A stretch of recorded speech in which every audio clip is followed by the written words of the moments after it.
Everyone,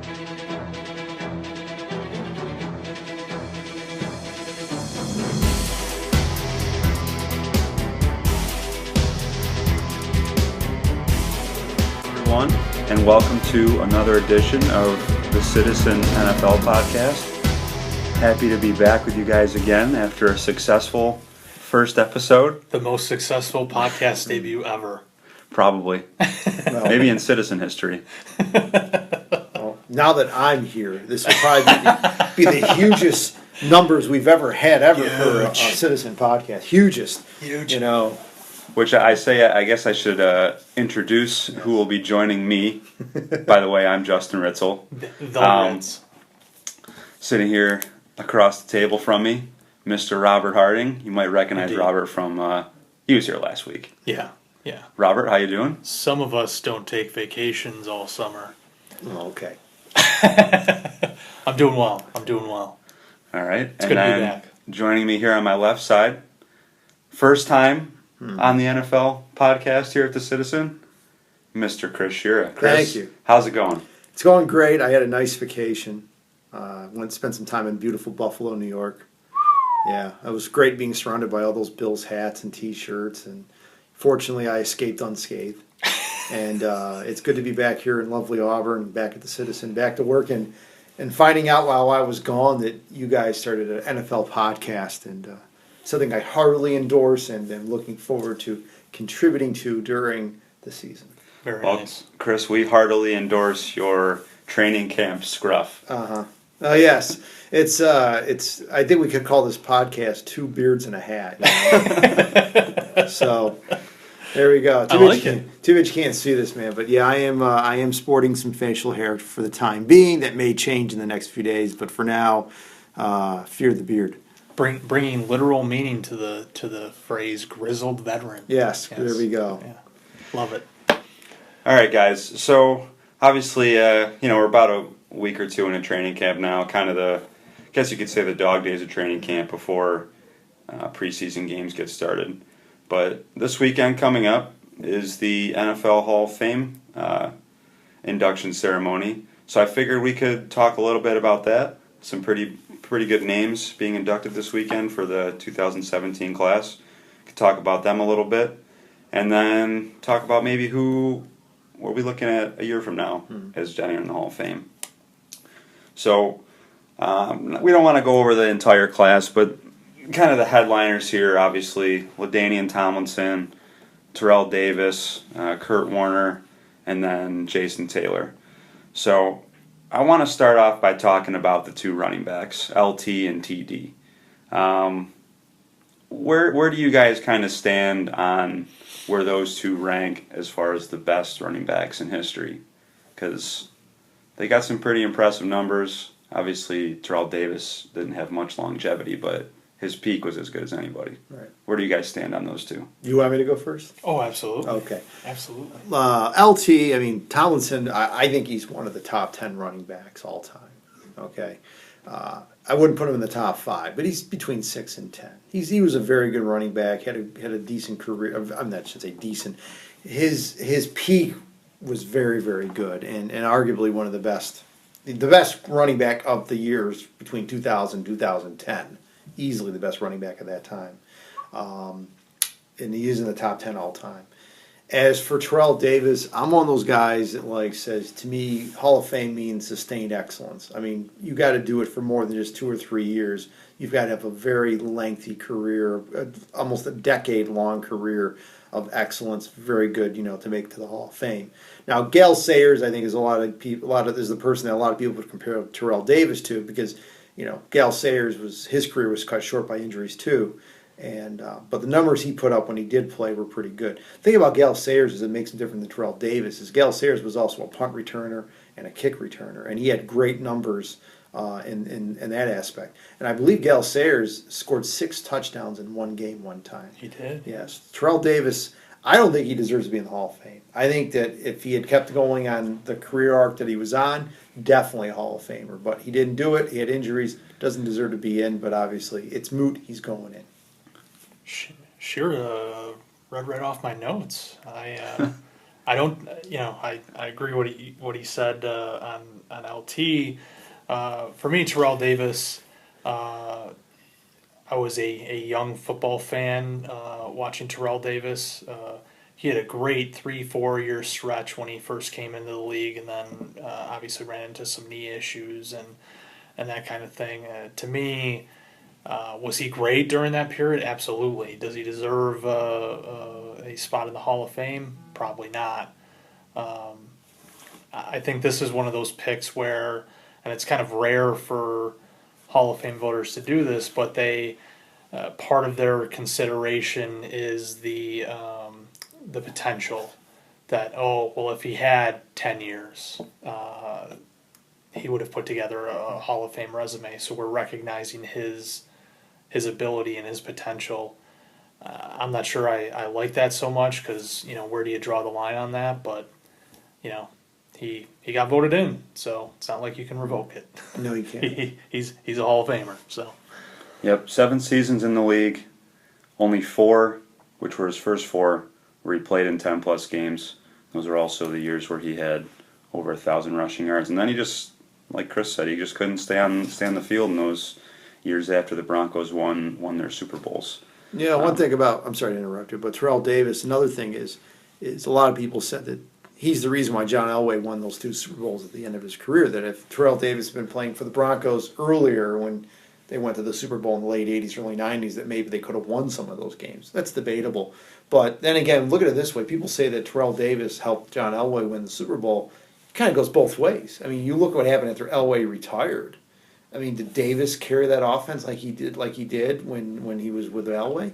So I think from that standpoint of if he was that great a running back, then injuries one thing, but I mean I think the Broncos would have done better as a football team too. So it's debatable. It's that's the funny thing about these things is we can debate all day about this stuff. So one thing on LT, not that this should be factored into his Hall of Fame candidacy or whatever, but I mean really for people that kind of grew up in the fantasy football generation. Not me. Not Chris. Yeah. LT is like, he's what kind of started it all, and when people think of fantasy football, they think those seasons that LT had in the mid 2000s where he was breaking touchdown records and he was the ultimate dual threat. Mm-hmm. That's really, I think, fair or not. That's kind of what his legacy is. Mm-hmm.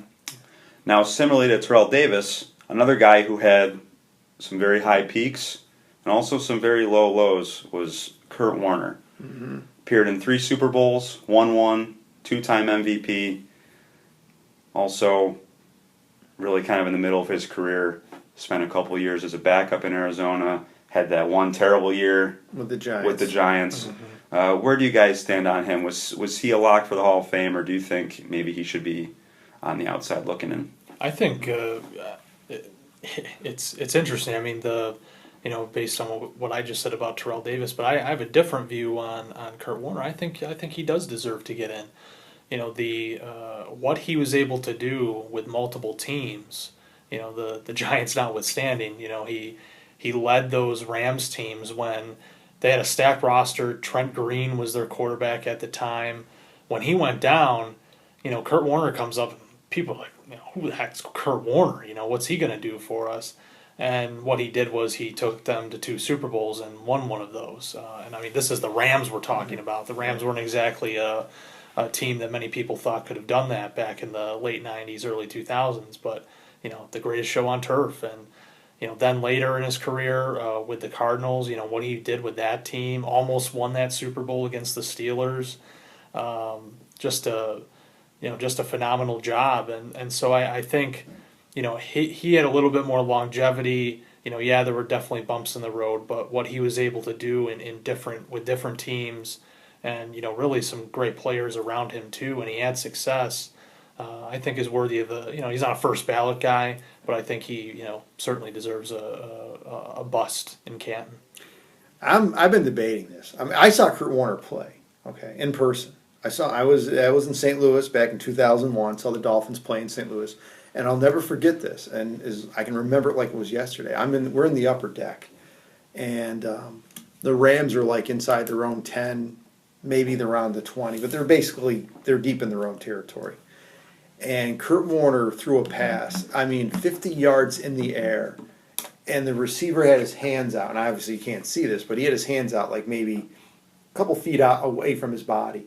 And that ball went right in the receiver's hands, dead right on, and he went for a long gain, maybe even a touchdown. And I'll never forget that, just how a quarterback could be so accurate like that from such a distance to get that ball where the defender had no hope of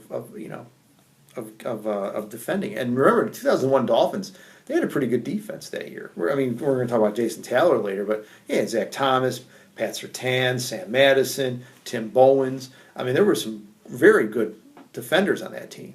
And they put 42 points on Miami. It was a 42-10 game. And like I said, I like you said, Kurt Warner, he did have some dips in the road there where he was really bad. But getting two teams to the Super Bowl isn't easy, and he put up some amazing numbers, and he does have one ring. So there's times I've said he's not Hall worthy, but ultimately, yeah, he's Hall worthy, and he's in. And you're right, he's not a first ballot guy, but he got in, and I think he deserves it. He's really that embodiment of, how really kind of lucky and how much needs to go right for you, or maybe wrong for a team to win a Super Bowl. Because you think about it, all three Super Bowls that Kurt Warner played in came down to essentially the final play of the game. Mm-hmm. Whether it was against the Titans when there's the tackle at the goal line, Rams hold on to win. He's on the good side that time. Then they play the Patriots. Tom Brady leads the drive for the field goal. Vinatieri makes it. They lose. And then probably one of the most incredible plays in Super Bowl history when Warner was with the Cardinals and the Roethlisberger pass to Santonio Holmes where they win. And the Cardinals easily could have won that game. So really, we could be talking about Kurt Warner as a 3-time Super Bowl champion if one or two things go right. Chris, it's pretty obvious that the guy you're most excited about joining the Hall of Fame this year is Jason Taylor. I know we've had conversations about what your thoughts on him, but just kind of refresh our memory a little bit. Did you think he was a lock to get in? Oh, yeah. Easily. Yeah. If you look at the numbers, and look, I saw every one of his games, okay? Not in person, but I did see every one of his games on television. And, this guy was a force. And he was big. He wasn't big like in girth, but we're talking tall. And he had speed. This guy, he could cover. He could cover a tight end out of the backfield. I think he could cover running backs out of the backfield, to be honest with you, okay? He's a guy that I think changed the way the game is played because he's a defensive end who could rush the quarterback, get at the quarterback, strip sack, recover it, and run it back for a touchdown. He could drop in the coverage, make an interception, and bring it back for a touchdown. I know when we had some of these discussions, I said, look up the stats, and you did. And I think that kind of swayed you where you're like, yeah, he's a first ballot guy. I think he's the best defender ever to wear aqua and orange. They should retire his number. And he's very worthy of the Hall of Fame, and I'm thrilled that he got in on the first time because he's worthy of that. And I'm thrilled. I'm going to be watching that speech, and I'm sure I'll get a little choked up sometimes, but it's well deserved, and he is a great player, one of the best ever, and a Hall of Famer, no doubt about it. I remember looking up somebody who's, I think, undoubtedly going to get in the Hall of Fame when he retires, Julius Peppers. Yeah. Who's thought of as a sack master, but also has kind of racked up some other nice defensive stats as far as touchdowns he scored, forced fumbles, fumble recoveries, that kind of stuff. And then you put him side by side with Jason Taylor, and Taylor's kind of got him beat in all those categories. So, it does go to what you're saying that, he brought so much more than just he got sacks. He had 118 sacks, okay, 6 interceptions. I don't know how many times he scored a touchdown, but he scored a few touchdowns. Fumble recoveries for touchdowns, interceptions for touchdowns.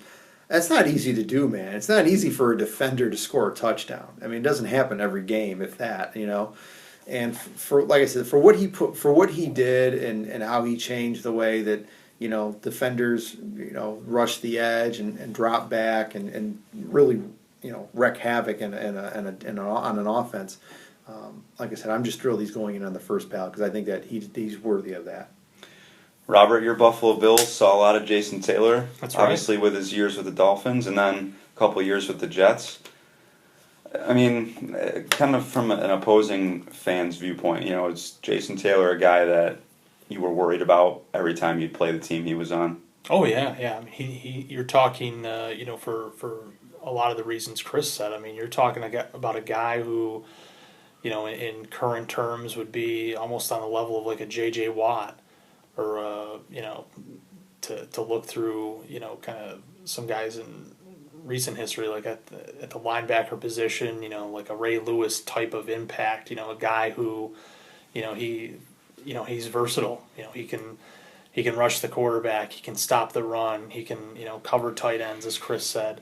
So you're talking about a guy who, really, really has several tools at his disposal, and for any offense, that's tough to go up against because you know that if you run that way, he can stop you. You know that if you're going to drop back to pass, he could sack you, and there's always the threat that if you make a mistake, he's gonna turn it into a takeaway.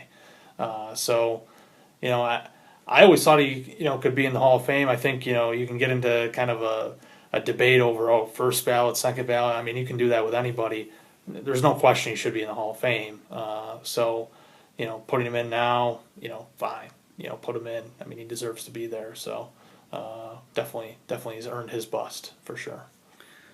So 2018 should be an interesting class. Yeah. I think some of the, really high potential guys I have written down here. Ray Lewis, whether you want to include his off-field exploits. On the field, it's hard to deny that Ray Lewis is a Hall of Famer. Then some kind of guys that I'm sure are going to be a little polarizing. Obviously, Terrell Owens will be up again. Mm-hmm. I think a lot of people feel he should have gotten in this year. Randy Moss. Moss is, and then Brian Dawkins are kind of the four guys that really stick out to me. Yeah. Where do you two stand on those four guys I mentioned? And then is there anybody else that comes to mind that has been passed over in recent years, or is a first-time eligible guy this year that you think also deserves some consideration? I think Moss and Lewis are slam dunks. I mean, they're going to go in easily. Terrell Owens, I mean, I wasn't a fan of some of his antics, but I mean, if you look at the numbers, he put up the numbers. He should be in the Hall of Fame. Okay, I mean, it's not whether you were the coach's pet or whether you were a yes sir no sir kind of player. I mean, he put up numbers and he deserves to be in the Hall of Fame. As for Dawkins, I mean, I don't know. I mean, I don't know his stats off the top of my head, so I don't think he's a first ballot Hall of Famer. Maybe he gets in down the road, but I can't really say right now without seeing the numbers like he is or he isn't. So I'm going to say right now that he isn't. So I mean, really, he was. You could say for those Eagles teams in the early 2000s that made all those NFC championships, he was really he was like the linchpin of that defense. Yeah. I will say, as a biased Packers fan, it drives me nuts that all these safeties are getting consideration, and yet Leroy Butler just can't seem to even get in the conversation. But that's maybe for another discussion. Robert, where do you stand on some of these guys that are potential candidates for next year? Yeah, I mean, I think Ray Lewis should get in there. Honestly, I've written about Terrell Owens. I think that he should be in the Hall of Fame. I think it's well past time for him to get in. It's been documented that you have these writers who have some sort of grudge or belief that they have to carry out the wishes of what front office people have thought about him over the years, and it's just absurd. I mean, you've got everyone pretty much agrees that he is a Hall of Fame worthy player, and yet they come up with all these excuses for not letting him in. So, I think Randy Moss should get in. A guy that has been, he's kind of close, and it reminds me of when my favorite player, Andre Reed, was kind of on the edge there and finally got in after a long wait. Isaac Bruce, we mentioned Kurt Warner earlier. Big reason for Kurt Warner's success was Isaac Bruce. Yeah. And people forget that, Torrey Holt came on, I think it was 2-3 years in, but, Isaac Bruce was the guy. And had just an outstanding career, And certainly, if you're going off the numbers, Owens and Moss, posted slightly better numbers, but Isaac Bruce is a guy who's put up Hall of Fame numbers, and he just can't seem to get over that hurdle. I think part of it is that Owens is on the ballot. Of course, you have Moss coming up. You've had other receivers over the years, but I think 2018 should be almost a year of the wide receiver. Put all three of these guys in. I'd love to see that. I think it would be great. Well, why do you guys think that some of these positions, like wide receiver, don't, where we look at it, where these guys are no brainers, and yet, for some reason, like guys like Chris Carter, now T.O., where they have had to wait. Andre Reed. Well, I think there's a backlog. I mean, when Art Monk retired, I think if he wasn't the all-time leading receiver in NFL history, he was pretty darn close.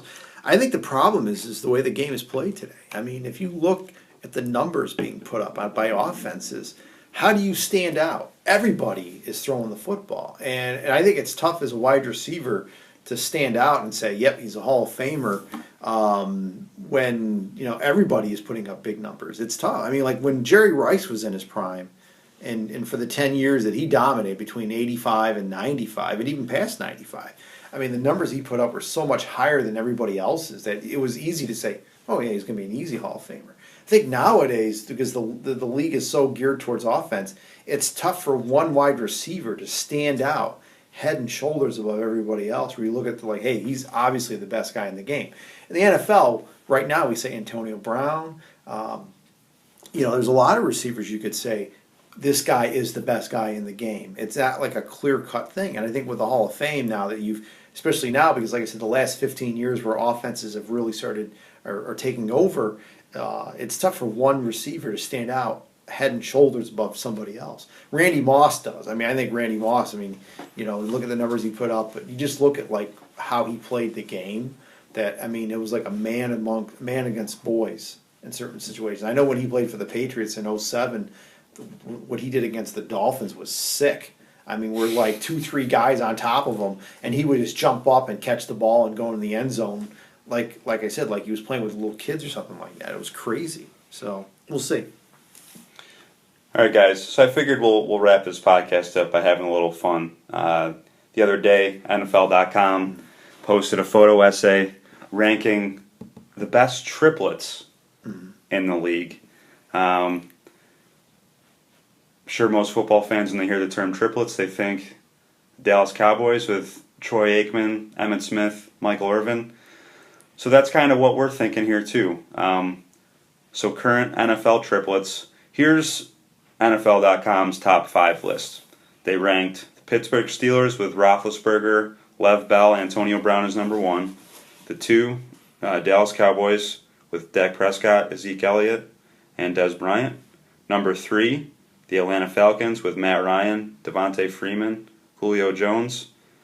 The Panthers, which in my opinion are a little high here, at number 4, Cam Newton, Christian McCaffrey, Greg Olsen. And then number 5, Oakland Raiders with Derek Carr, Marshawn Lynch, Amari Cooper. Chris, your Dolphins were ranked number 10. And then, Robert, the Bills were 18. Yeah. I see, Robert, you've got some listed there. Yeah, what's your triplets list? I think I had 4 of the top 5 you mentioned. I'm going to throw a couple more into the mix. Mr. Shearer's Dolphins. I think Tannehill, of course. I mean, you're looking at the quarterbacks that you just mentioned there. I mean, is Tannehill in the top 5 quarterbacks? No. But you look at the tools that he has at his disposal. Jay Ajayi in the backfield.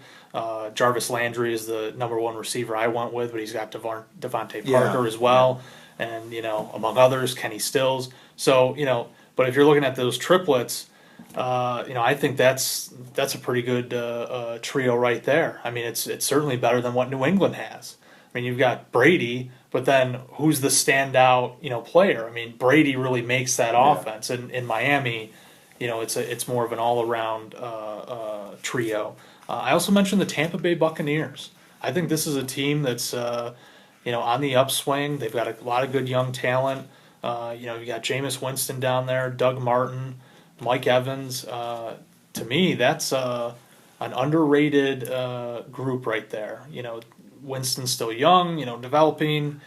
Doug Martin's had some health issues, but Mike Evans is certainly a top flight wide receiver. Those are my couple to throw in the mix. I mean, look, Pittsburgh's number one for a reason. I can't say that they're not. They're clearly the best for those three guys. I think the Cowboys. I mean, right now, if you look at from what they did last year, yeah, they are up there. But to me, it's like let's see if they can do it more than 1 year, more than 1 year. I mean, it's the Steelers have been there for a while now with those guys, and the Cowboys. I mean, now people have seen enough film on Prescott and Elliott that they might have a better way to stop them. I think your Packers have got a pretty good three guys there. I hate to say it, I can't remember the name of the running back off the top of my head, but Ty Montgomery. Yeah, but I think the Packers, as long as Rodgers is in there, that's a pretty good guy to have. So it's interesting, no doubt about it. And we can argue these things and debate them, whatever. But yeah, I think Miami at number 10 is a good place to be. Although, like I said, I would say I think Devontae Parker is their best receiver, not Jarvis Landry. As much as I love Jarvis Landry, he's my favorite player right now for the Dolphins. But I think if you look at skills, Devontae Parker is a number one wide receiver, easily. And Jarvis Landry's the number two as he's a slot guy. Another team I'd like to throw in the mix, as much as I hate to say it, Seattle Seahawks. Yeah.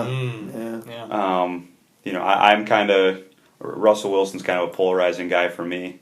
I think he gets some praise where he's a little overrated. A word I like to use frequently.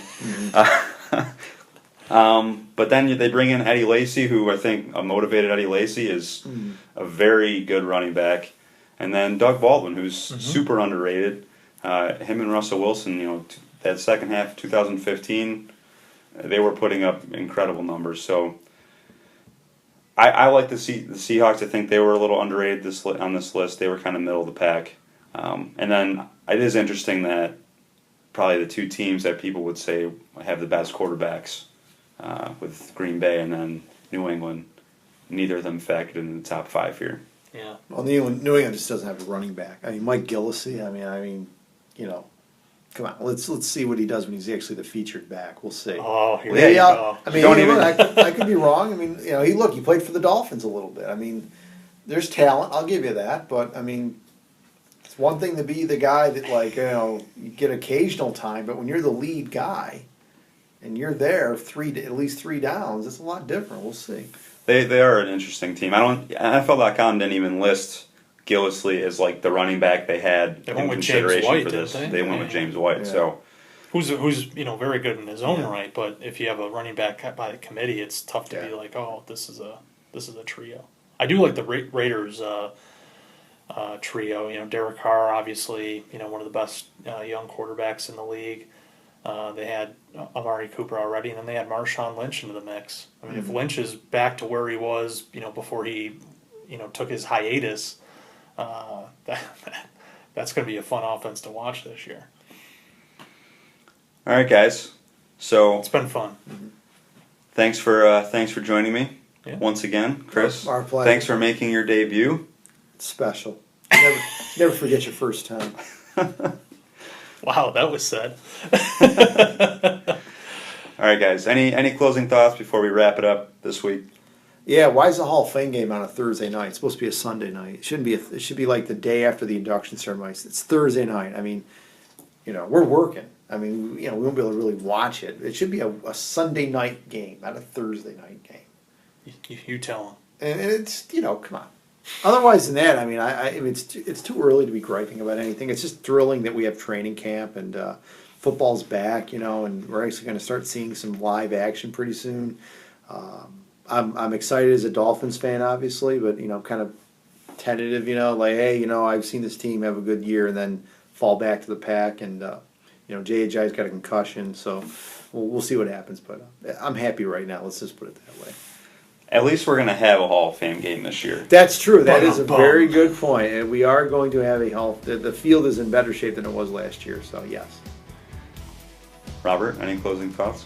No, just hoping to get out to Bill's training camp one of these days. So one of these days I don't have to work and don't have to fulfill a weekend commitment. So we'll see if that happens.